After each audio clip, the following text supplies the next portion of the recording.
പിതാവിന്റെയും പുത്രന്റെയും പരിശുദ്ധാത്മാവിന്റെയും നാമത്തിൽ ആമേൻ. അമ്മേ പരിശുദ്ധ അമ്മേ, അമ്മേ പരിശുദ്ധമേ, ദൈവമാതാവേ, കൃപാസനത്തിലൂടെ ഞങ്ങൾക്കും ഞങ്ങളുടെ ദേശത്തിനും അമ്മ മധ്യസ്ഥം തേടി തന്ന എല്ലാ അനുഗ്രഹങ്ങൾക്കും കൃപകൾക്കും ഞങ്ങളിപ്പോൾ ഹൃദയം നിറഞ്ഞ നന്ദി പറയുന്നു. അമ്മേ പരിശുദ്ധമേ, ദൈവമാതാവേ, 2004 ഡിസംബർ 7 ഉച്ചകഴിഞ്ഞ് 2:30 കൃപാസനത്തിൽ സംഭവിച്ച അമ്മയുടെ പ്രത്യക്ഷപ്പെടലിനെ കുറിച്ച് തിരുസഭയ്ക്ക് സമർപ്പിച്ചിരിക്കുന്ന പഠനരേഖകളുടെ മേൽ സഭാത്മകമായ പഠനം ആരംഭിക്കുവാൻ ഞങ്ങൾ പ്രാർത്ഥിക്കുന്നു. അമ്മേ പരിശുദ്ധമേ, ഭൂസ്വർലോകങ്ങളുടെ രാജ്ഞിയായ അങ്ങേയ്ക്ക് ഭൗമസംരക്ഷണത്തിനായി പ്രപഞ്ചപ്രകൃതിയെ തന്നെ തിരുസഭ പ്രതിഷ്ഠിക്കുവാൻ ഈ പ്രത്യക്ഷീകരണം വഴി ഇടയാക്കണമേ. പരിശുദ്ധമേ, ജപമാല മാതാവേ, സകല കൃപാസനം പ്രാർത്ഥനയോടും ചേർത്ത് ഞങ്ങളിപ്പോൾ പ്രാർത്ഥിക്കുന്ന ഈ കുടുംബത്തിന്റെ പ്രത്യേക നിയോഗം മക്കളെ, അമ്മയുടെ പ്രത്യക്ഷീകരണത്തിന്റെ ഈ അനുഗ്രഹവേളയിൽ ഞങ്ങൾക്ക് സാധിച്ചു തരുവാൻ കനിയണമേ. ആമേൻ. വിശ്വാസ പ്രമാണം. സർവശക്തനായ പിതാവും ആകാശത്തിന്റെയും ഭൂമിയുടെയും സൃഷ്ടാവുമായ ദൈവത്തിൽ ഞാൻ വിശ്വസിക്കുന്നു. അവിടുത്തെ ഏകപുത്രനും ഞങ്ങളുടെ കർത്താവുമായ ഈശോ മിശിഹായിലും ഞാൻ വിശ്വസിക്കുന്നു. ഈ പുത്രൻ പരിശുദ്ധാത്മാവിനാൽ ഗർഭസ്ഥനായി കന്യകാമറിയത്തിൽ നിന്ന് പിറന്ന് പൊന്തിയോസ് പീലാത്തോസിന്റെ കാലത്ത് പീഡകൾ സഹിച്ച് കുരിശിൽ തറയ്ക്കപ്പെട്ട് മരിച്ച് അടക്കപ്പെട്ട് പാതാളങ്ങളിൽ ഇറങ്ങി മരിച്ചവരുടെ ഇടയിൽ നിന്ന് 3-ാം നാൾ ഉയർത്ത് സ്വർഗത്തിലേക്ക് എഴുന്നള്ളി സർവശക്തിയുള്ള പിതാവായ ദൈവത്തിന്റെ വലതുഭാഗത്തിരിക്കുന്നു.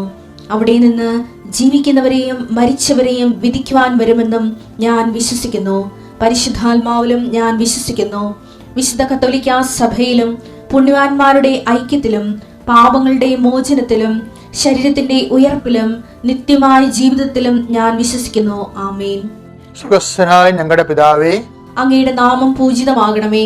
അങ്ങയുടെ രാജ്യം വരണമേ. അങ്ങയുടെ തിരുമനസ് സ്വർഗത്തിലെ പോലെ ഭൂമിയിലുമാകണമേ. അന്നു വേണ്ടുന്ന ആഹാരം ഇന്ന് ഞങ്ങൾക്ക് തരണമേ. ഞങ്ങളോട് തെറ്റ് ചെയ്യുന്നവരോട് ഞങ്ങൾ ക്ഷമിക്കുന്നത് പോലെ ഞങ്ങളുടെ തെറ്റുകൾ ഞങ്ങളോടും ക്ഷമിക്കണമേ. ഞങ്ങളെ പ്രലോഭനത്തിൽ ഉൾപ്പെടുത്തരുതേ, തിന്മയിൽ ഞങ്ങൾ രക്ഷിക്കണമേ. ആമേൻ. നന്മ നിറഞ്ഞ മറിയമേ, സ്വസ്തി. കർത്താവ് അങ്ങയുടെ കൂടെ സ്ത്രീകളിൽ അങ്ങ് അനുഗ്രഹിക്കപ്പെട്ടവളാകുന്നു. അങ്ങയുടെ ഉദരത്തിൻ ഫലമായി ഈശോ അനുഗ്രഹിക്കപ്പെട്ടവനാകുന്നു.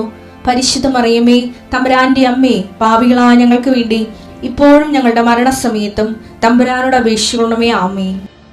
കർത്താവേ, നിന്റെ ഉന്നതമായ നാമത്തിന് സ്വസ്ഥം ചെയ്യുന്നു. കർത്താവേ, നിന്റെ വിശുദ്ധ പൗരോഹിത്യത്തെ മഹത്വപ്പെടുത്തണമേ. കർത്താവേ, സഭയിലുള്ള സാന്നിധ്യം ദൃഢമാക്കണമേ. 39 വർഷം ഞാൻ അർപ്പിച്ച കൃപാന്റെ യുഗതിയായി കൃപാസ്ഥാന ജീവനോടെ പ്രത്യക്ഷപ്പെട്ട മാതാവിന്റെ മാധ്യസ്ഥനെ അത്താറെ നടന്ന 10,000-കണക്കിന് ആരാധന ശക്തിയാൽ പിതാവിൻ്റെയും പുത്രൻ്റെയും പരിശുദ്ധനാമത്തിൽ അങ്ങനെ മക്കളെ ആസ്വദിക്കുന്ന ലോകം മുഴുവനുള്ള മക്കള് ഈ സമയത്ത് കർത്താവേ, ഇന്നത്തെ ആവശ്യത്തിന് വേണ്ടി പ്രാർത്ഥിക്കണേ. ഈ പ്രാർത്ഥന കഴിഞ്ഞിട്ട് വേണം അവർക്ക് ഓരോ വ്യക്തികളെ കാണാൻ, അവർക്ക് ഓരോ രേഖകളുമായിട്ട് പോകാൻ, അവർക്ക് ഓരോ അവരുടെ യാത്ര പുറപ്പെടാൻ, അവരുടെ വാഹനങ്ങളിൽ പോകാൻ. ഇങ്ങനെ ഇന്നത്തെ പോർട്ട്ഫോളിയോ മുഴുവനും ഉത്തരവാദിത്തങ്ങളെല്ലാം കർത്താവെ നിനക്ക് ഏൽപ്പിച്ച് പ്രാർത്ഥിക്കുന്നു.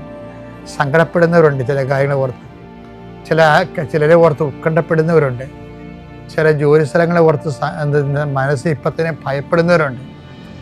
കർത്താവെ, അവരെല്ലാം നീ ഏറ്റെടുക്കണമെന്ന് പ്രാർത്ഥിക്കുന്നു. ഈശോ, I come with wherever you go എന്ന് പറഞ്ഞ അങ്ങയുടെ വാഗ്ദാനം നിറവേറ്റിക്കൊണ്ട് അങ്ങയുടെ മക്കളുടെ കൂടെ ഇന്നത്തെ യാത്രയിൽ നീ സഹയാത്രികനാകണമെന്ന് പ്രാർത്ഥിക്കുന്നു. കർത്താവ്, രാത്രി ഇന്ന് തിരിച്ചു വരുമ്പോൾ അവർ ഉത്തരവാദിത്തങ്ങളെ നിറവേറ്റി അങ്ങയുടെ കൂടെ ഇൻസെൻറ്റീവ് കൊടുത്ത് അവർ വിചാരിക്കുന്ന കൂടുതൽ കാര്യങ്ങൾ ചെയ്ത് തീർത്ത് ഇവിടെ എല്ലായിടത്തും വിജയം ഉണ്ടായി തിരിച്ചു വരാൻ കൃപാസ്ഥാന ജീവനോടെ പ്രത്യക്ഷപ്പെട്ട മാതാവ് പരിശുദ്ധ അമ്മ, നിൻ്റെ അമ്മ ദേവമാതാവിൻ്റെ മധ്യസ്ഥതയിൽ ഈശോയുടെ നാമം തന്നെ ഞാൻ ആശീർവദിച്ച് അയക്കുന്നു. ദൈവം തന്നെ അനുഗ്രഹിക്കട്ടെ. എൻ്റെ പ്രിയപ്പെട്ടവർ, നമ്മളിപ്പോൾ ഓൺലൈനിലെ ആൾക്കാർ ഒത്തിരി സാധനം മേടിക്കും. ഞാനും കുറേ മേടിക്കുന്നുണ്ട്. ഞാൻ മേടിക്കണത് എന്താ വെച്ച് കഴിഞ്ഞാൽ ചെടികളുടെ വിത്തുകളൊക്കെ ഞാൻ മേടിക്കണത്. ഇപ്പം കുറേ ചെടിയൊക്കെ വന്നിട്ടുണ്ട്, ഞാൻ ബുക്ക് ചെയ്താൽ. നമ്മുടെ ഇവിടെയൊക്കെ ഇല്ലാത്ത ചെടികൾ കാണുമ്പോൾ അതിൻ്റെ കുരുക്ക്, അതിൻ്റെ വിത്തൊക്കെ വാങ്ങിക്കും ഓൺലൈനിൽ.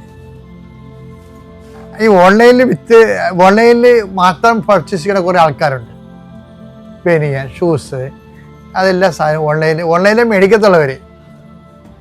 അപ്പോൾ അതിന് അവർക്ക് ഇത് നല്ല മരിങ്ങ, അവർ ഓഫറുള്ള സമയം അറിയാം. അവർ ചില ആൾക്കാർ രാത്രി 12 മണിക്കൊക്കെ ഓഫർ അനൗൺസ് ചെയ്യും. തിരുവോണത്തിനും ക്രിസ്മസിനും ഒക്കെ ഒരു ദിവസം ഇന്ന് രാത്രി 1 മണിക്കൂർ ഓഫറുണ്ടെന്ന് പറയുമ്പോൾ ആൾക്കാർ ഉറക്കം നിന്നിട്ട് ചിലപ്പോൾ 900 രൂപയുടെ ഷർട്ട് ചിലപ്പോൾ അവർ 90 രൂപക്ക് മേടിക്കും. ഓഫറാണത്. അപ്പോൾ നമുക്ക് സ്ഥാപന ജൈവ വസ്തുക്കളൊക്കെ വാങ്ങിക്കുന്നതിന് നമ്മൾ എന്തുമാത്രമാണ് ഓഫർ നോക്കണത്, പിച്ചിലൻ്റായിട്ട് ഷാർപ്പോട് കൂടി. പക്ഷെ കർത്താവ് നമുക്ക് എന്തുമാത്രം ഓഫർ തന്നിട്ടുണ്ടെന്നറിയാവോ? ഈ ഈഗർനെസ് നമ്മൾ കർത്താവ് നൽകിയ ഓഫർ. ഇപ്പോൾ ഇന്നലെ ഞാൻ പറഞ്ഞേക്കാൻ നിങ്ങൾ ഓർക്കണില്ലേ, ഞാൻ നിൻ്റെ മുഖത്ത്, അപ്പോൾ സംഗീതം 32:8 എന്താ പറയുന്നത്? ഞാൻ നിൻ്റെ മുഖത്ത് നോക്കി നിന്നെ ഉപദേശിക്കും. നമുക്ക് ഏറ്റവും വലിയ പ്രശ്നം ഉപദേശമല്ലേ വേണ്ടത്. ഈ ആൾക്കാരെല്ലാം തെറ്റിപ്പോണ അങ്ങോട്ട് നമുക്ക് നേരെ പോണതിന് പകരം നമ്മൾ വേറെ വഴിക്ക് പോയാൽ വല്ലയിടത്ത് എത്തുക. ഉപദേശം പ്രധാനപ്പെട്ടതാണ്. നീ എന്നെ ഉപദേശിക്കേണ്ടതൊക്കെ പറയണില്ല, മണ്ടത്തരമാണ്. ആൾക്കാർക്ക് ഏറ്റവും പ്രഷ്യസ് ഉപദേശമാണ് വേണ്ടത്. അപ്പം എന്താണ് കാര്യം? നീ നടക്കേണ്ട വഴിയാണ്. യോഹന്നാൻ 16:14 വരാനിരിക്കുന്ന കാര്യങ്ങൾ അവൻ നിങ്ങളെ അറിയിക്കും. അത് വരാനിരിക്കുന്ന കാര്യങ്ങൾ അവൻ നിങ്ങളെ അറിയിക്കും. അത് ഓഫറാണത് ശരിക്കും പറഞ്ഞത്. നമ്മുടെ ജീവിതത്തിൽ വരാനിരിക്കുന്ന കാര്യങ്ങളെക്കുറിച്ച് നമുക്ക് കർത്താവ് സൂചന തരും. അതിനകത്താന്നും പറഞ്ഞ് ഞങ്ങൾ കൈ നീട്ടി ചെല്ലരുത്. കർത്താവിന് തോന്നണം നിനക്ക് വരാനിരിക്കുന്ന കാര്യങ്ങൾ പറഞ്ഞു തരാൻ പറ്റിയ ആളാണെന്ന്. പറഞ്ഞില്ലേ, ഞാൻ കഴിഞ്ഞ ദിവസങ്ങളൊക്കെ ഞാൻ പറഞ്ഞില്ലേ, ദൈവത്തിനൊന്നും അസാധ്യമല്ല, പക്ഷേ എല്ലാം ലളിതമല്ല. എന്താ കാര്യം? നമ്മളതിൻ്റെ പേയ്മെൻറ്റ്, നമ്മളാ പ്രോസസ്സിലൂടെ പോകണം. ഇപ്പം ഈശ്വരനെ തന്നെ ആ പ്രോസസ്സിലൂടെയല്ല കൊണ്ടുപോയത്. അനുഭവിയിലൊക്കെ വിട്ട് പരീക്ഷിച്ചൊക്കെ എടുത്തിട്ടാണ് ആ പ്രോസസ്സിലൂടെയാണ് വരത്തുള്ളത്. അതുകൊണ്ട് ദൈവത്തിൻ്റെ മുമ്പിൽ നമുക്ക് കുറേ പ്രലോഭനങ്ങൾ ഉണ്ടാകണമെന്ന് വെച്ച് കഴിഞ്ഞാൽ എല്ലാം നമ്മളുണ്ടാക്കണമല്ല, കുറച്ച് ദൈവം തന്നെ നമ്മളെ ടെസ്റ്റ് ചെയ്യാൻ വേണ്ടി ഉണ്ടാക്കും. ഇപ്പം എൻ്റെ ഏറ്റവും വലിയ വിഷയം വെച്ചാൽ വിശ്വസ്തതയാണ്. ഇപ്പം എൻ്റെ നിർമ്മലം നമ്മൾ കഴിഞ്ഞ ദിവസം നമ്മൾ കണ്ടില്ലേ, അങ്ങനെയൊക്കെ വരണമെന്നുണ്ടെങ്കിൽ ഈ ആ ടെസ്റ്റുകളെല്ലാം പാസ്സായി ഈസിയാണ്, എല്ലാം ഈസിയാണ്.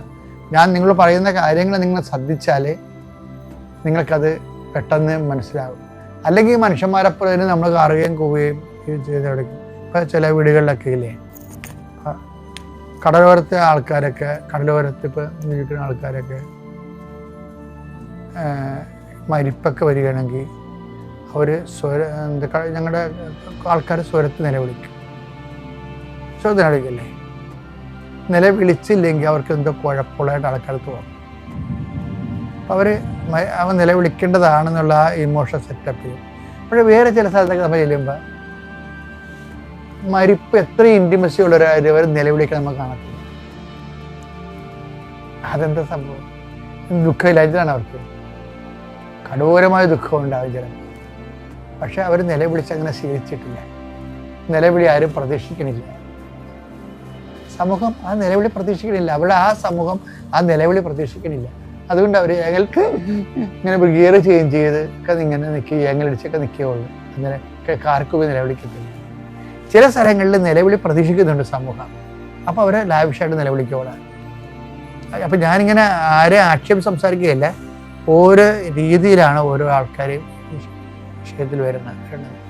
ഇത് തന്നെ ആധ്യാത്മികതയിലും അതുപോലെ വരുന്നുണ്ട്. ശരിക്കും പറഞ്ഞാൽ നമ്മൾ ദൈവമായിട്ടുള്ള ഡീലിങ്സിൽ പലപ്പോഴും ചില ആൾക്കാർ, ഞാനെപ്പോഴും ഈ പരിശുദ്ധ അമ്മേനെയാണ്, അമ്മ എന്ത് ചെയ്യുന്നതെന്ന് നോക്കത്തുള്ളൂ. അമ്മയുടെ ഏറ്റവും വലിയ സംഭവം വെച്ചാൽ അമ്മയും ഈശോയും ഒരേ ടൈപ്പാണ്. എന്താ, കൊല്ലാൻ കൊണ്ടുപോകുന്ന കുഞ്ഞാടിനെ പോലെ ശാന്തനായിരുന്നു. രോമം കത്തിക്കുന്ന ശാന്തനായി നിൽക്കുന്ന കുഞ്ഞാടിനെ പോലെ ആ മൂകനായിരുന്നൊക്കെ പറയുമ്പോൾ വിഷയത്തിൽ ഒരു ഇമോഷൻ ലെവല് കൺട്രോൾഡാണ് ശരിക്കും പറഞ്ഞത്. ചില സ്ഥലത്ത് ഇമോഷൻ ലെവല് അത്ര കൺട്രോൾഡല്ല. കാര്യം വെച്ച് കഴിഞ്ഞാൽ അത് സർക്കംസ്റ്റൻസ് അനുസരിച്ചാണ്. ഇപ്പോൾ മാതാവാണെങ്കിൽ ഹൃദയത്തിൽ ഭയങ്കര വിഷമം ഉണ്ടാകുന്ന സമയത്തായാലും ഹൃദയത്തിൽ സംഗ്രഹിച്ച് കളയാതെ അതിൻ്റെ സൗണ്ട് ഇപ്പോൾ സൈലൻസർ വെച്ച് കളയും. ചില വണ്ടിയില്ലേ, ചില പോലീസ് വണ്ടിക്കൊക്കെ ഭയങ്കര സ്വരം, പക്ഷെ ആരും എന്നെ അറിയത്തില്ല. അതേസമയം എന്താ ചില പിള്ളേർ സൈലൻസറെ ബേഡ് കുത്തി കയറ്റി ഭയങ്കര സ്വരം ഇട്ടിട്ട് പോകണ കാണാം. അപ്പം അത് വെച്ചാൽ അത് അവരുടെ ഒരു രീതിയാണത്, ഓരോരുത്തരുടെ രീതിയാണത് അത് വരണത്. ഞാൻ എന്താ ഇങ്ങനെ പറയാൻ കാരണം എന്ന് വെച്ച് കഴിഞ്ഞാൽ, ഈ ദൈവഭാഗത്തുനിന്ന് നമ്മൾ കാണിക്കേണ്ട ഒരു ഇമോഷണൽ മെച്യൂരിറ്റി ഉണ്ട് ചില വിഷയത്തിൽ. ഇമോഷണൽ മെച്യൂരിറ്റി, ആ ഇമോഷണൽ മെച്യൂരിറ്റി ഇപ്പോൾ ചില ആൾക്കാർ എന്തെങ്കിലും നെഗറ്റീവ് സംഭവിച്ചു കഴിയുമ്പോൾ റാഷായിട്ടൊക്കെ ഇടപെടത്തില്ലേ. അപ്പം അത് ജില്ലയ്ക്ക് മലയാളത്തിൽ തന്നെ ജില്ലകൾ തോറും ഇമോഷണൽ മെച്യൂരിറ്റിയുടെ വ്യത്യാസം, ഇക്യു എന്നൊക്കെ പറയുന്ന ഇമോഷണൽ കോൺഷ്യസ് ഒക്കെ വ്യത്യാസമുണ്ട് ഭയങ്കര. ചില സ്ഥലങ്ങളിൽ വളരെ ശാന്തമായിട്ട് സംസാരിക്കുന്നു, ചില ആൾക്കാർ നിസ്സാര കാര്യം പോലും അലറിക്കൂവിയെ സംസാരിക്കുന്നു. ഓരോരുത്തരുടെ രീതികളാണ്. അപ്പോഴും ദൈവത്തിൻ്റെ അടുത്ത് പലപ്പോഴും അലറിക്കൂവി നിലവിളിച്ചിട്ട് എന്നെക്കാളുപരി ശാന്തത കീപ്പ് ചെയ്യുന്നതാണ് നൊബിലിറ്റി എന്ന് പറയണത്. ശാന്തത കീപ്പ് ചെയ്യുന്ന നൊബിലിറ്റി എന്ന് പറയണത് വെച്ച് കഴിഞ്ഞാൽ നമ്മൾ സബ്മിസീവായി ദൈവഹിതത്തിന് നമ്മൾ ശാന്തമായി സബ്മിസീവായിരിക്കുന്നു എന്നുള്ളതാണ്. നമ്മൾ ഒരിക്കലും നമ്മൾ ദൈവത്തെ ചോദിക്കാൻ പറ്റാത്ത ചോദ്യമാണ്, എന്താ എന്നോട് ഇങ്ങനെ ചെയ്തത്? അവർ നിന്നെ അറിയാത്തവരൊക്കെ അങ്ങനെ അവർക്കൊക്കെ വലിയ മെച്ചമാണ് ഇട്ടാണ് ജീവിക്കണത്, എന്നോട് മാത്രം എന്താ ഇങ്ങനെ ചെയ്യണത്? ഇത് ഞാനിവിടെ ദൈവത്തിന് വിശ്വസിക്കണം എന്നൊക്കെ പറഞ്ഞല്ലേ. അറിവുകേട് കൊണ്ട് പറഞ്ഞാലും ദൈവം ക്ഷമിക്കുമെന്ന് പറഞ്ഞാലും ദൈവം ക്ഷമിക്കും. പ്രശ്നം ഉണ്ടാക്കി എന്തിനാണ് ക്ഷമ മേടിക്കണത്? മനസ്സിലായില്ലേ? എന്തിനാണ് പ്രശ്നം ഉണ്ടാക്കി ക്ഷമ മേടിക്കണത്? അതുകൊണ്ട് ആർക്കും ഒരു പ്രയോജനമില്ലല്ല. അപ്പം നമ്മളൊരു പ്രശ്നം ഉണ്ടാക്കി കുറച്ച് കഴിയുമ്പോൾ ദൈവത്തോട് ക്ഷമ ചോദിച്ചിട്ടുള്ള കാര്യമുണ്ട്. നമ്മൾ ദൈവത്തെ സ്നേഹിക്കാതിരിക്കണമല്ല പ്രശ്നം, ദൈവത്തെ പല കാര്യങ്ങൾക്ക് അവിശ്വസിക്കുന്നതാണ് ഈ പ്രശ്നം. ഓ, ദൈവം അങ്ങനെ ചെയ്തില്ലേ നമ്മൾ വെള്ളം കുടിക്കുമല്ല. അതാ ആൾക്കാർക്ക് ഉള്ളതെന്ന് വെച്ച് കഴിഞ്ഞാൽ ദൈവത്തെ വിശ്വാസത്തിലെടുക്കത്തില്ല. ദൈവത്തെ എടുക്കാൻ വരുമ്പോൾ എന്താ പറഞ്ഞാൽ, ഈ പൗലോസ് പറഞ്ഞിട്ടില്ലേ സ്നേഹമെല്ലാം വിശ്വസിക്കണമെന്ന്. അപ്പം നീ ദൈവത്തെ അവിശ്വസിച്ചാൽ ദൈവത്തിൻ്റെ സ്നേഹത്തെയും നീ വേണ്ട വിധത്തിൽ മാനിക്കണില്ല എന്നുള്ള രീതി വരും. അതുകൊണ്ട് എന്ത് വിഷയം ഉണ്ടായാലും ദൈവമായിട്ട് വേണം അതിനെ ടാലിയാക്കാൻ. പലപ്പോഴും നമ്മുടെ ജീവിതത്തിൽ ഉണ്ടാകുന്ന പല വിഷയങ്ങളും ദൈവത്തിൻ്റെ ദൈവത്തിൻ്റെ ഒരു റിലേഷൻ്റെ ബേസിൽ നമ്മൾ വിലയിരുത്തണില്ല. അത് നമ്മുടെ വിഷയത്തിലാണ് വിലയിരുത്തുന്നത്. പക്ഷെ പലപ്പോഴും നമ്മൾ ബ്രാൻഡഡ് ഡൗണായി മാറും ഇത് വരുന്നത്. ഇൻറ്റിമസിക്ക് പ്രാധാന്യം കൊടുക്കണം. ഓരോ വിഷയവും കർത്താവിൻ്റെ നാമത്തെ മഹത്വപ്പെടുത്തി ദൈവഹിതം ജീവിക്കുമ്പോൾ ടൈറ്റ് ഇൻറ്റിമസിയിലേക്കാണ് വരണത്. അതാണ് ഈശോ പറയണത്, എനിക്ക് നിങ്ങളെ അറിയാമെന്നൊക്കെ പറയത്തില്ലേ, മോസസിനോടൊക്കെ പറയുന്നില്ലേ. അത് ഭയങ്കര വാക്കാണേ. പുറപ്പാട് 33:17 കർത്താവ് മോശയോട് പറഞ്ഞു, നീ ആവശ്യപ്പെട്ട ഈ കാര്യവും ഞാൻ ചെയ്യും. എന്തെന്നാൽ നീ എന്റെ പ്രീതി നേടിയിരിക്കുന്നു. നിന്നെ എനിക്ക് നന്നായി അറിയാം. അതാണ് സംഭവം. ഇതൊരു സർട്ടിഫിക്കറ്റ് ആണ് ശരിക്കും പറഞ്ഞാൽ. എന്താണ്? എനിക്ക് നിന്നെ നന്നായി അറിയാം. അത് ഒറ്റ അറിവ് കൊണ്ട് വന്നതല്ല, കോഴ്സ് ഓഫ് ടൈം ജീവിക്കുമ്പോൾ ടോട്ടൽ അസസ്മെൻറ്റിൽ നിന്നാണ് വരണത്. എനിക്ക് നിന്നെ നന്നായി അറിയാം എന്ന് പറയണത്. അപ്പം അതിനർത്ഥം ടോട്ടൽ അസസ്മെൻറ്റ് നടക്കുന്നുണ്ടെന്നല്ലേ, ഓരോ വിഷയത്തിലൂടെയും വിലയിരുത്തൽ നടക്കുന്നുണ്ടല്ലോ. അതുകൊണ്ട് ദൈവത്തിരുസന്നിധി വിവേകത്തോടെ ആണ് നമ്മൾ പെരുമാറുന്നത്. ഒരു പ്രായമൊക്കെ കഴിഞ്ഞാൽ 10-30 വയസ്സ് കഴിഞ്ഞാലൊക്കെ ദൈവത്തിൻ്റെ ഇൻറ്റിമസിയിലേക്ക് വരണം. ഒരു 30 വയസ്സൊക്കെയാണ് ശരിക്കും പറഞ്ഞാൽ ദൈവത്തിരുസന്നിധിയിൽ പക്വതയുള്ള പൗരനായിട്ട് വരണം. 30 വയസ്സാണ്. അതിനുള്ളിൽ നീ ഇത് ലെവലിൽ വരാൻ നോക്കണം. കർത്താവ് പരസ്യജീവിതം തുടങ്ങുന്നതും ദൈവത്തെക്കുറിച്ച് സംസാരിച്ചു തുടങ്ങിയ 30 വയസ്സിലല്ലേ. 30 വയസ്സ് വരെയുള്ള കാലഘട്ടം കഴിയുമ്പോൾ പിന്നെ ഇൻറ്റിമസിയുടെ ടൈമാണത്. അതൊന്ന് എല്ലാ കാര്യവും ഇൻറ്റിമസി വർക്ക് ചെയ്യാൻ വേണ്ടി ഓരോ ദിവസവും അതിനുവേണ്ടി അതിൽ വളരാൻ കർത്താവ് നിങ്ങൾ അനുഗ്രഹിക്കട്ടെ എന്ന് പ്രാർത്ഥിക്കുന്നു. ഇപ്പം ഞാൻ ഓരോ രോഗങ്ങളെ, കടങ്ങളെ, എക്സാം പരീക്ഷകളെയൊക്കെ സമർപ്പിച്ചുകൊണ്ട് പ്രാർത്ഥിച്ചപ്പോൾ നിങ്ങൾ ഓട്ടോമാറ്റിക്കായിട്ട് പ്രാർത്ഥിച്ചത് എന്താണ്? സർവേശ്വരൻ്റെ പരിശുദ്ധ ദൈവമാതാവേ രക്ഷണേ. ഇതൊരു പരമ്പരാഗതമായ പ്രാർത്ഥനയാണ്.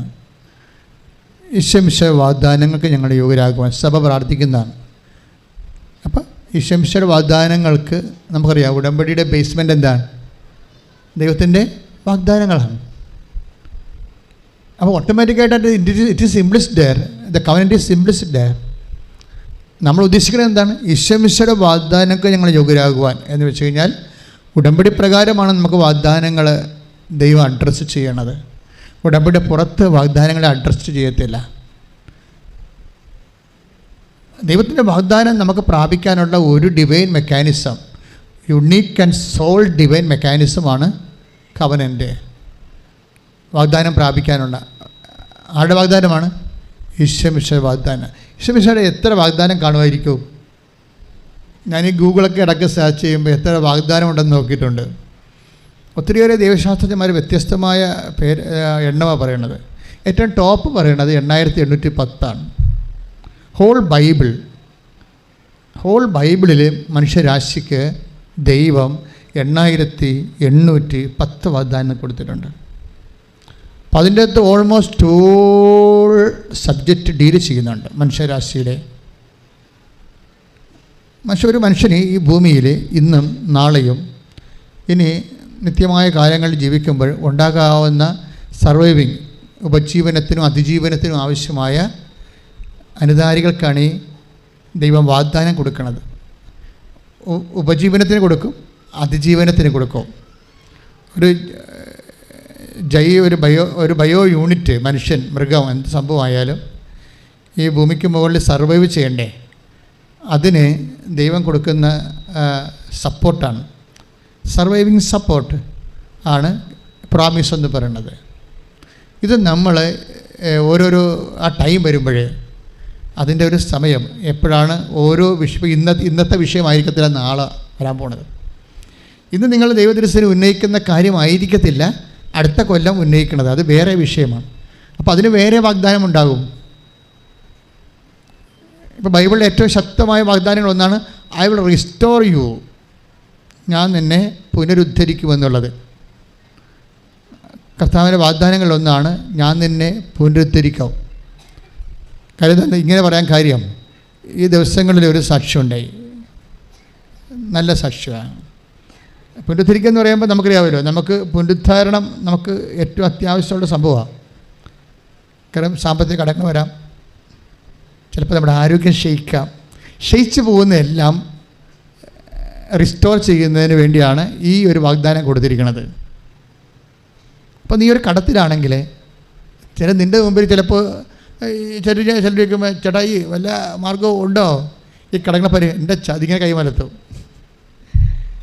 ഇത്രയും വലിയ കടം വരുമ്പോൾ ഞാൻ ചോദിക്കും, എന്ത് മീൻസ് വല്ലതും ഉണ്ടോ ഇത് പരിഹരിക്കുക? വീട്, പറമ്പ്, ഗോൾഡ്, അല്ലെങ്കിൽ വേറെ ആൾക്കാർ തരാനുള്ളത്, ലോൺ, എന്തെങ്കിലും മീൻസ് ഉണ്ടോ എന്ന് പറയുമ്പോൾ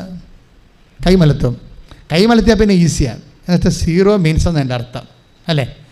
നമുക്ക് കഴിവില്ല എന്ന് പറഞ്ഞു കഴിഞ്ഞാൽ എൻ്റെ അർത്ഥം നമുക്ക് zero means, nobody to help us. മനുഷ്യനില്ല, ആളില്ല, അർത്ഥമില്ല, ഒന്നുമില്ല, ഒരു ഐഡിയ പോലും ഇല്ല, ആശയം പോലും ഇല്ല. ആളില്ല, അർത്ഥമില്ല എന്ന് പറഞ്ഞാൽ പിന്നെ ആശയവുമില്ല. അതിനാണ് ഇവർ കൈമലത്തുന്നത്. ഇങ്ങനെ കൈമലത്തിയാലും ബൈബിള് അവനെ റീസ്റ്റോർ ചെയ്യാനുള്ള പ്രൊവിഷൻ വെച്ചിട്ടുണ്ട്. അതാണ് വാഗ്ദാനം എന്ന് പറയണത്. വാഗ്ദാനം അങ്ങനെ ഒരു സാക്ഷ്യമാണ് ഇപ്പോൾ ഇന്ന് ഈ ദിവസങ്ങളിലൂടെ ഉണ്ട്. ഡിക്സൺ അദ്ദേഹത്തിന് ഗൾഫിൽ ജോലിയാണ്. പക്ഷേ ഒരു കുഴപ്പം, അദ്ദേഹത്തിൻ്റെ കമ്പനിയിൽ ആരോ തട്ടിപ്പ് നടത്തി. ഇപ്പോൾ നമുക്ക് എല്ലാം ഭംഗിയായിട്ടൊക്കെ പോകത്തില്ലേ? പോയാലും നമ്മളെപ്പോഴും ഇപ്പോൾ കുഴപ്പമൊന്നുമില്ലല്ലോ, ഇപ്പോൾ പ്രത്യേകിച്ച് പ്രാർത്ഥിക്കേണ്ട കാര്യമില്ല. നിങ്ങൾക്ക് ചില സമയത്ത് പറ്റുന്നൊരു അബദ്ധം എന്താണെന്നറിയാമോ? ഈ ഗ്രീൻ പീരീഡ്സ് ഇല്ലേ, കാര്യങ്ങളെല്ലാം നല്ല കുഴപ്പമില്ലാതെ പോണ സമയത്ത് നിങ്ങൾ പിന്നീട് അമ്യൂസിങ് മൂഡിലായി പോകും. സിനിമ, പാട്ട്, വെള്ളവടി അല്ലേ, വീഡിയോ ഗെയിംസ്, നിങ്ങളുടെ കാര്യങ്ങളല്ല. ഇപ്പോൾ തന്നെ ഇപ്പോൾ പരീക്ഷ കഴിഞ്ഞ് ലീവായി കഴിഞ്ഞാൽ പിന്നെ എന്തായി? ചില പിള്ളേരൊക്കെ പിന്നെ യൂട്യൂബിൽ അപ്ലോഡ് ചെയ്യാൻ വീഡിയോയ്ക്ക് വേണ്ടി കാട്ടി പോകുന്നവരുണ്ട്. അങ്ങനെ ഓരോ സ്ഥലത്ത് ഓരോ അമ്യൂസ്മെൻറ്റാണ്. നമ്മൾ ഫ്രീ ആയി കഴിഞ്ഞാൽ നമ്മൾ ഓരോ സന്തോഷത്തിൻ്റെ പുതിയ മേഖലകളെ കണ്ടെത്തി അതിൻ്റെ പുറകെ പോകും. നമുക്ക് സന്തോഷം തരാത്തൊരു സാധനം പ്രാർത്ഥനയാണ്. ദൈവികമായ കാര്യങ്ങളാണ് സന്തോഷം തരാത്തത്. അപ്പോൾ തന്നെ മനുഷ്യൻ ബേസിക്കായിട്ട് ദൈവികനല്ല എന്ന് നമുക്കറിയണം. കാര്യം നമ്മൾ ഒരു ആധ്യാത്മികത എന്ന് പറയുമ്പോൾ ഒഴുക്കിനെതിരെ നീന്തണതാണത്. നിങ്ങൾക്കറിയാമോ, ഇനി ജീവനില്ലാത്ത ആൾക്കാർക്കാണെങ്കിൽ ആധ്യാത്മികത ഭയങ്കര പാടായിരിക്കും. ജീവനില്ലാത്ത ആൾക്കാർക്ക് പക്ഷേ എന്താ പ്രശ്നം? ഇപ്പോൾ ഒരു മത്സ്യം ചത്ത് കിടക്കണമെങ്കിൽ അത് ഒഴുക്കിൻ്റെ കൂടെ അങ്ങോട്ട് പോകും. ജീവനുള്ളതാണെങ്കിൽ അത് എതിരെ തന്നെ കാണാം, ഇങ്ങനെ അല്ലേ, എതിരെ വരും. ജീവൻ്റെ ഈ ആധ്യാത്മികത എന്ന് പറയുന്നത് ജീവനുള്ളതിൻ്റെ ലക്ഷ്യമാണ്. അതിങ്ങനെ ശരീരത്തിൻ്റെ പ്രവണതകൾക്കെതിരെ വരും. ഇപ്പം ശരീരത്തിൻ്റെ പ്രവണത എന്ന് പറയുന്നത് എന്താണ്? ഒരു സ്വല്പം ലക്ഷ ടൈം കിട്ടിയാൽ ഉടനെ അവർ കുട്ടികാരെ കണ്ടാൽ ഉടനെ വൈകിട്ട് എന്താ പരിപാടി ചോദിക്കണില്ലേ സാധാരണ. അപ്പോൾ അവൻ വെള്ളം വീശാൻ വേണ്ടിയുള്ള ഉദ്ദേശമാണ് അവർ ഉദ്ദേശിക്കുന്നത്. അപ്പോൾ അല്പം ടൈം കിട്ടിയാൽ എങ്ങനെ ദൈവത്തിൽ നിന്ന് അകന്നു പോകാവുന്നതാണ് മനുഷ്യൻ സ്വാഭാവികമായിട്ട്.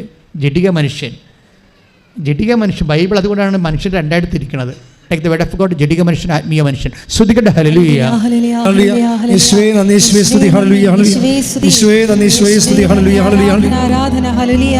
പരിശുദ്ധ പരമ ദിവ്യകാരുണ്യത്തിന് ആരാധനയും സ്തുതിയും പുകഴ്ചയും ഉണ്ടായിരിക്കട്ടെ. 1 കൊരിന്തോസ് 2:14-15. 1 കൊരിന്ത്യ ലേഖനം 2-ാം അധ്യായം 14-ാം വാക്യം 15-ാം വാക്യമാണ്. ലൗകിക മനുഷ്യന് എന്ന് പറഞ്ഞാൽ ലൗകിക മനുഷ്യന് ദൈവാത്മാവിന്റെ ദാനങ്ങൾ ദോഷത്വമാകയാൽ അവൻ അത് സ്വീകരിക്കുന്നില്ല. ഈ ദാനങ്ങൾ ആത്മീയമായി വിവേചിക്കപ്പെടേണ്ടവയാകയാൽ അവ ഗ്രഹിക്കാനും അവന് സാധിക്കുന്നില്ല. ആത്മീയ മനുഷ്യൻ എല്ലാ കാര്യങ്ങളും വിവേചിച്ചറിയുന്നു. അവനെ വിധിക്കാൻ ആർക്കും സാധിക്കുകയുമില്ല. ഇപ്പോൾ മനുഷ്യരെ രണ്ടായിട്ട് തിരിക്കുകയാണ്. അപ്പം നീ ഏത് വർഗത്തിൽപ്പെടുന്നെന്ന് നോക്കണം. ആത്മീയ മനുഷ്യനും ജഡിക മനുഷ്യനും. ശരീരത്തിന് കുറേയധികം പ്രവണതകളുണ്ട്. ഇപ്പോൾ നോൻപ് തീരാൻ പോകുകയല്ലേ? നോൻപ് തീരാൻ പോകുന്നിട്ട് നോൻപാണെന്ന് അറിയാൻ പാടില്ലാത്ത എന്തോ മനുഷ്യരാണ്. നോൻപ് തീരാൻ പോകുകയാണ്, ഇപ്പോഴും നോൻപാണെന്ന് അറിയാത്ത മനുഷ്യരില്ലേ? അതാണ് ജഡിക മനുഷ്യരെന്ന് പറയണത്. അവരെന്താ ചെയ്യണത്? അവർ ശരീരത്തിൻ്റെ പ്രവണത അനുസരിച്ചാണ് ജീവിക്കണത്. ഇപ്പോൾ ശരിക്കും ഭാര്യാഭർത്താക്കന്മാരാണെന്ന് പറഞ്ഞിട്ട് കാര്യമില്ല. ഈ നോൻപ് കാലത്ത് ശാരീരിക സംയമനം പാലിക്കേണ്ടതായിരുന്നു. നിങ്ങൾക്ക് എത്ര പേർക്ക് പാലിക്കാൻ കഴിഞ്ഞിട്ടുണ്ട്? അതെന്താ പ്രശ്നം വെച്ച് കഴിഞ്ഞാൽ ഈ ബേസിക്കായിട്ട് നമ്മൾ ബൈബിൾ പറയണത് ബേസിക്കായിട്ട് നമ്മൾ ശരീരത്തിൻ്റെ പ്രവണത അനുസരിച്ച് ജീവിക്കാൻ ബാധ്യസ്ഥരല്ല. Take the word of God. ശരീരത്തിൻ്റെ പ്രവണത. സ്തുതിക്കട്ടെ ഹല്ലേലൂയ ഹല്ലേലൂയ ഹല്ലേലൂയ ഹല്ലേലൂയ. യേശുവേ നന്ദി, യേശുവേ സ്തുതി. പരിശുദ്ധ പരമ ദിവ്യകാരുണ്യത്തിന് ആരാധനയും സ്തുതിയും പുകഴ്ചയും ഉണ്ടായിരിക്കട്ടെ. റോമ 8:12-13 തിരുവചനങ്ങൾ. റോമ ലേഖനം 8-ാം അധ്യായം 12-ാം വാക്യം. ആകയാൽ സഹോദരരെ, ജഡിക പ്രവണതകൾക്കനുസരിച്ച് ജീവിക്കാൻ നാം ജഡത്തിന് കടപ്പെട്ടവരല്ല.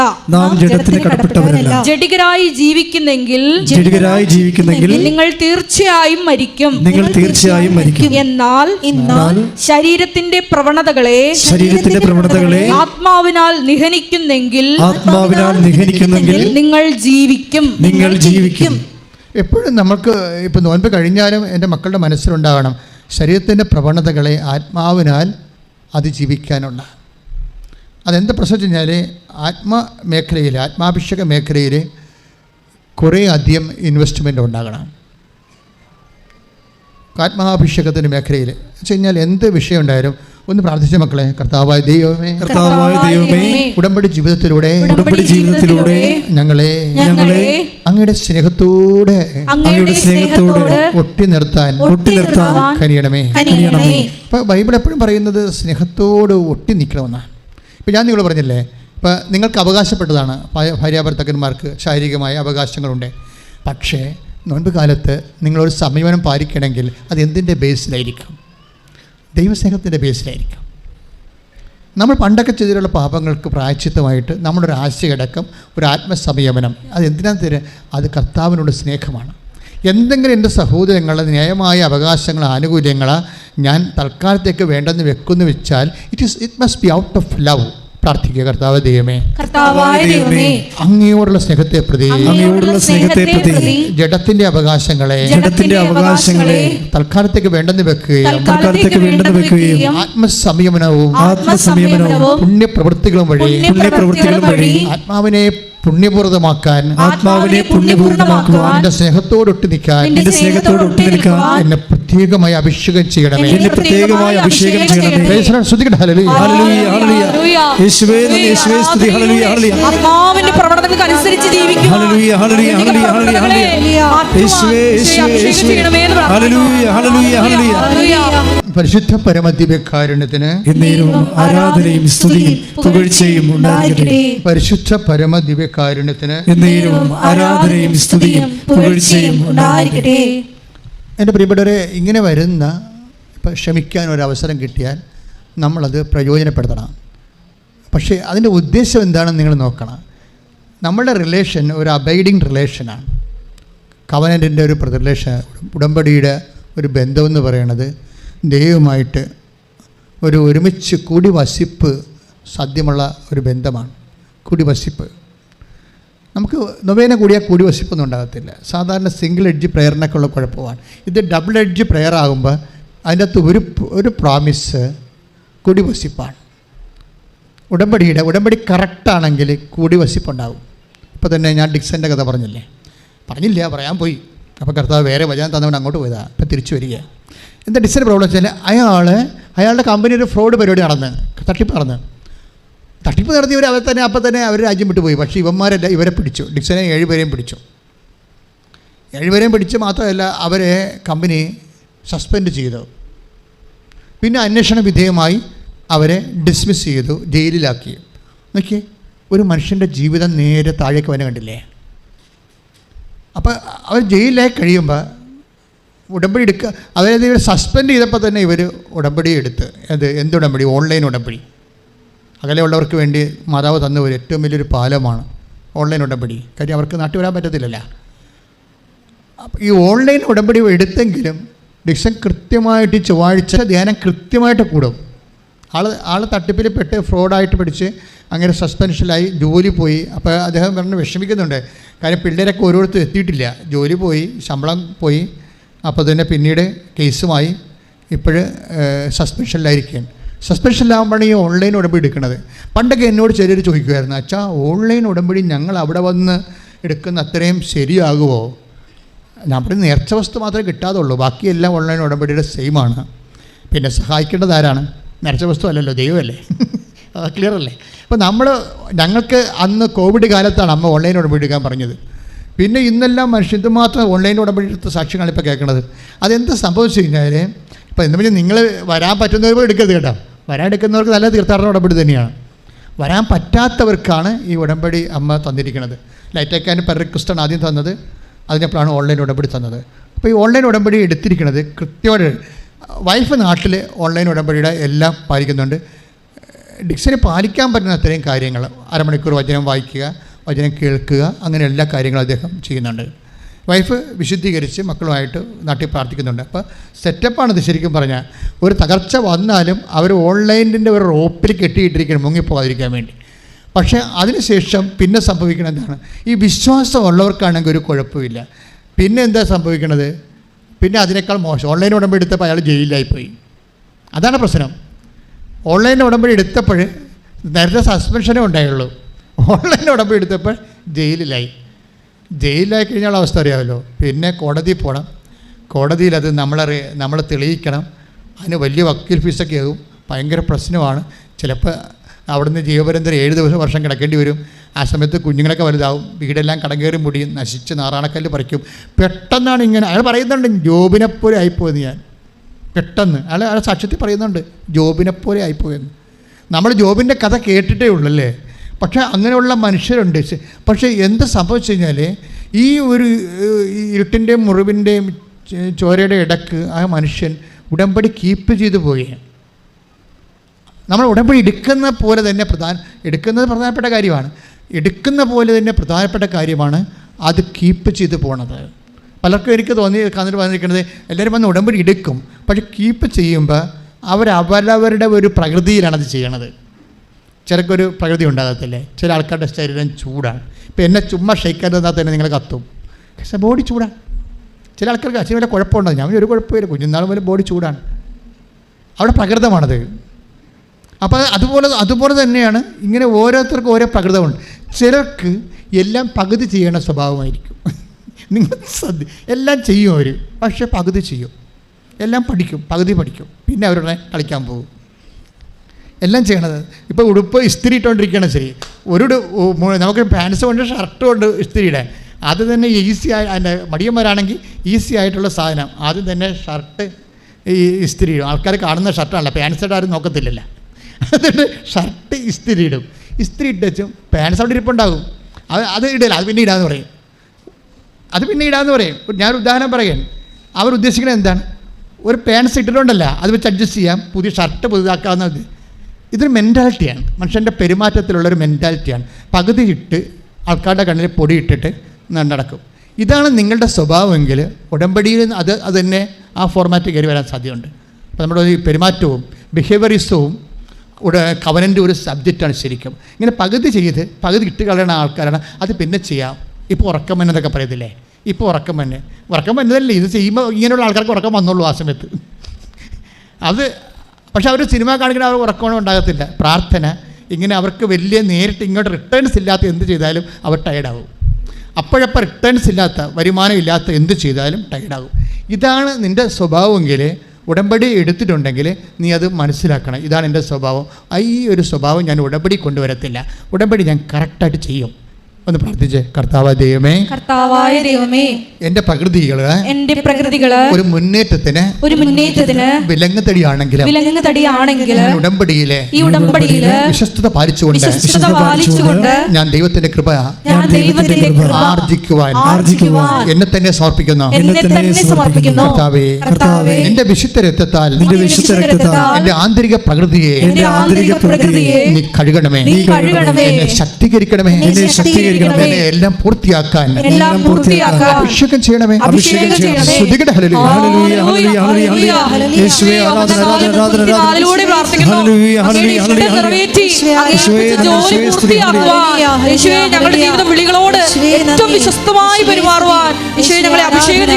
പരമദിവ്യകാരുണ്യത്തിന് ആരാധനയും സ്തുതിയും പുകഴ്ചയും ഉണ്ടായിരിക്കട്ടെ. പരിശുദ്ധ പരമദിവ്യകാരുണ്യത്തിന് ആരാധനയും സ്തുതിയും പുകഴ്ചയും ഉണ്ടായിരിക്കട്ടെ. അപ്പോൾ അവസാനം മനുഷ്യൻ ജയിലാകുമ്പോഴും വീട്ടിലും അതുപോലെ അദ്ദേഹത്തിൻ്റെ ഇതിലും ഒരിക്കലും മൊബൈൽ ഉപയോഗിക്കാം, ഒരു കുഴപ്പമില്ല. പക്ഷേ ആ ഉടമ്പടിയുടെ പ്രോപ്പർട്ടീസ് എല്ലാം കൃത്യമായിട്ട് തന്നെ പാലിച്ചു പോവുകയാണ്. എന്നിട്ട് ഈ മനുഷ്യൻ പറയുന്നുണ്ട് കാര്യം, ആന്തരികമായൊരു ബോധ്യം കിട്ടുന്നുണ്ട്, അമ്മ അയാളെ രക്ഷിക്കും എന്ന് ഉറപ്പായിട്ട് അയാൾ വിശ്വസിക്കുന്നുണ്ട്. ഇത് ഒരു പ്രധാനപ്പെട്ട വിഷയമാണ്. എന്ന് വെച്ച് കഴിഞ്ഞാൽ നമ്മളിപ്പോൾ ഒരു ഉടമ്പടി എടുക്കുമ്പോൾ പെട്ടെന്ന് നമ്മൾക്ക് അതിനേക്കാൾ മോശമായ സിറ്റുവേഷനിലേക്കാണ് നമ്മൾ പോകണമെന്ന് വിചാരിച്ചോ. അപ്പോൾ ഞാൻ ഈ മുമ്പ് പറഞ്ഞ പോലെയുള്ള അയ്യോപാപിയായിട്ടുള്ള ആ ഫെയ്ത്ത് ഉള്ള വിശ്വാസികളുള്ളവരാണെങ്കിൽ അവർ പിന്നെ ഉടമ്പടിയിൽ ഉഴപ്പുകയും പഴയത് പോലും ചെയ്യാതിരിക്കും. ഞാൻ ഉടമ്പടി എടുത്തിട്ട് എനിക്ക് ഇങ്ങനെ സംഭവിച്ചല്ലോ എന്ന് വിചാരിക്കും. അങ്ങനെയാണ് ചിലർക്ക് അബദ്ധം പറ്റുന്നത്. പക്ഷേ ഡിക്സൺ അങ്ങനെയല്ല. അയാളെ സസ്പെൻഷനായിരുന്നു നമ്മൾ ഉടമ്പടി എടുത്തത്. ഉടമ്പടി തിരിഞ്ഞപ്പോൾ അയാൾ ജയിലില്ലേ, പക്ഷേ അയാൾ വിട്ടുകൊടുക്കുന്ന പരിപാടിയില്ല. വിശ്വാസി ഒരിക്കലും വിട്ടുകൊടുക്കത്തില്ല. വിശ്വാസിയും അവിശ്വാസിയും തമ്മിലുള്ള വ്യത്യാസം ഇതാണ്. തകർച്ചകളിലേക്ക് തന്നെ ഒരിക്കലും വിശ്വാസി വിട്ടുകൊടുക്കത്തില്ല. ദൈവത്തിൻ്റെ കയ്യിൽ മുറുക്ക പിടിച്ചുകൊണ്ടിരിക്കും. വിശ്വാസം കൊണ്ട്, സ്നേഹം കൊണ്ട്. നമുക്ക് എന്ത് സംഭവിച്ചു കഴിഞ്ഞാൽ നമ്മൾ ദൈവത്തോട് ചെയ്യുന്നതെല്ലാം നല്ല സ്നേഹത്തിലായിരിക്കും. ഇപ്പം നിങ്ങൾ ഉടമ്പടിയിൽ എന്തെല്ലാം കാര്യങ്ങൾ ചെയ്യുന്നുണ്ട് ഇല്ലേ? സാക്ഷ്യങ്ങൾക്ക് പറയാൻ പറ്റും. ആൾക്കാരെല്ലാം പഴയതുപോലെ ഞങ്ങൾക്ക് നിങ്ങളെ അധികം ഉപദേശിക്കേണ്ടി ഒന്നും വരണില്ല. ആൾക്കാരെല്ലാം ഉടമ്പടി എടുക്കാൻ മുമ്പേ ഹോംവർക്ക് ചെയ്ത് what is the covenant life അതെല്ലാം മനസ്സിലാക്കി എവനൻ്റെ ഇപ്പോൾ ഞാൻ കഴിഞ്ഞ ധ്യാനത്തിൽ പറഞ്ഞില്ലേ, ഉടമ്പടി എടുക്കുന്ന മുമ്പ് തന്നെ കുമ്പസാരിച്ചൊരുങ്ങി ഒക്കെയാണ് ആൾക്കാർ ഓൺലൈൻ ഉടമ്പടി പോലും എടുക്കുന്നത്. അപ്പോൾ അങ്ങനെ വരുമ്പോൾ എന്താ സംഭവിക്കുന്നത് വെച്ച് കഴിഞ്ഞാൽ നമ്മൾ എന്താണ് ബേസിക്കായിട്ട് ആകണത്? നമ്മൾ ദൈവത്തിൻ്റെ സ്നേഹത്തിലേക്ക് അടുക്കുക മാത്രമല്ല, ഒട്ടാനുള്ളൊരു സാധ്യതയുണ്ട്. സ്നേഹത്തിലേക്ക് അടുത്ത് വരാൻ പറ്റും. പക്ഷേ ദൈവത്തോടാണ് നീ അടുക്കണമെങ്കിൽ ഒട്ടാനുള്ള സാധ്യതയുണ്ട്. ബൈബിൾ എപ്പോഴും അങ്ങനെ ഒരു കോൾ ടു ഇൻറ്റിമസിയാണ്.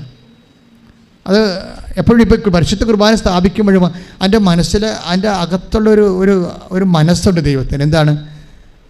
ദൈവത്തോട് ഒട്ടാനും ഐക്യപ്പെടാനും. പരിശുദ്ധ കുർബാനയ്ക്ക് തന്നെ നമ്മൾ എന്താ വിളിക്കണം? കമ്മ്യൂണിയൻ എന്നല്ല വിളിക്കണത്. എന്ന് വെച്ച് കഴിഞ്ഞാൽ വിത്ത് എന്നർത്ഥമല്ലേ, കും. അതായത് അത് ലാറ്റിൻ പ്രത്യയമാണ് കും എന്നുവെച്ചാൽ വിത്ത് എന്നർത്ഥം. അപ്പോൾ ദൈവത്തിൻ്റെ കൂടെ ആയിരിക്കണം, അബൈഡിങ്, കൂടെ വസിക്കാൻ. ഇപ്പോൾ ഉടമ്പടിയുടെ ഏറ്റവും വലിയ അനുഗ്രഹം, ഇപ്പം നിങ്ങൾ ഉടമ്പടി എടുക്കുന്നത് വസ്തുനിഷ്ഠമായിട്ടുള്ള കുറച്ച് വിജയങ്ങൾക്കോ സൗഖ്യങ്ങൾക്കോ ആണ്. പക്ഷേ ദൈവം ഉടമ്പടി വെച്ചിരിക്കുന്നതിൻ്റെ ഉദ്ദേശം അത് മാത്രം, അത് ഇഫക്റ്റാണ്. നിങ്ങൾ പരീക്ഷ ജയിക്കുന്നു, അല്ലെങ്കിൽ ജോലിക്ക് പ്രൊമോഷൻ കിട്ടുന്നു, അല്ലെങ്കിൽ കേസ് ജയിക്കുന്നു, അതൊക്കെ ഇഫക്റ്റാണ്. ഇതിൻ്റെ ശരിക്കും പറഞ്ഞാൽ അതിൻ്റെ കോസ് അതല്ല. കോസ് എന്ന് പറഞ്ഞാൽ ദൈവികമായ അൾട്ടിമേറ്റ് ദൈവത്തിൻ്റെ ഉദ്ദേശം ദൈവസ്നേഹത്തോട് നിങ്ങൾ അബൈഡ് ചെയ്യുക എന്നുള്ളതാണ്. അതിൻ്റെ ഇതാണ് കുറിഞ്ഞി എന്ന് പറയുന്നത്. ഞാൻ ഇടയ്ക്ക് പറയാറുണ്ട് കവനൻ്റെ കുറിഞ്ഞി എന്ന് പറയും. ഇപ്പോൾ കതിനേക്ക് ഒരു കുറിഞ്ഞിയുണ്ട് അല്ലേ, നമ്മൾ തീ എല്ലായിടത്തും തീ കത്തിച്ചാൽ കതിനെ പൊട്ടത്തില്ല. അതിൻ്റെ മരുന്നിരിക്കുന്ന സ്ഥലത്ത് കൊണ്ട് തീ വെച്ച് കൊടുക്കണം. ഉടമ്പടിയുടെ മരുന്നിരിക്കുന്ന ദൈവസ്നേഹത്തിലാണ്. അപ്പോൾ നിങ്ങൾ എന്ത് ചെയ്താൽ, പത്രം കൊടുത്താലും ശരി, രോഗികളെ കാണാൻ പോയാലും ശരി, വസ്ത്രം കൊടുത്താലും ശരി, നിങ്ങൾ പറയണം കർത്താവേ നിന്നോട് സ്നേഹത്തിൽ ഒട്ടാനാണ് ഞാനിതൊക്കെ ചെയ്യണത്. ഒന്ന് പറഞ്ഞേ, കർത്താവേ ഞാൻ ഉടമ്പടിയുടെ കാര്യങ്ങളെല്ലാം പ്രയോഗതലത്തിലെ നിർവഹിക്കുന്നത് സാങ്കേതികമായ നിബന്ധന നിറവേറ്റൽ അല്ല കർത്താവേ, മറിച്ച് അങ്ങയോടുള്ള സ്നേഹത്തിൽ എന്റെ ജന്മത്തെ ഒട്ടിക്കാൻ ഞാൻ ആഗ്രഹിക്കുന്നു. കർത്താവേ അങ്ങയുടെ വാഗ്ദാനങ്ങളിലെ ഏറ്റവും വലുതാണല്ലോ നിങ്ങൾ എന്നിൽ വസിക്കുവാൻ, ഞാൻ നിങ്ങളിലും വസിക്കാം.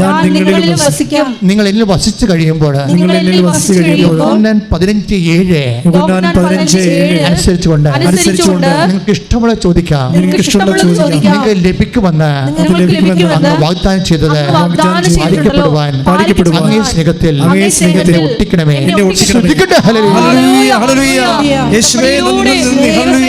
ഒട്ടിക്കണമേ പ്രാർത്ഥിക്കുന്നു.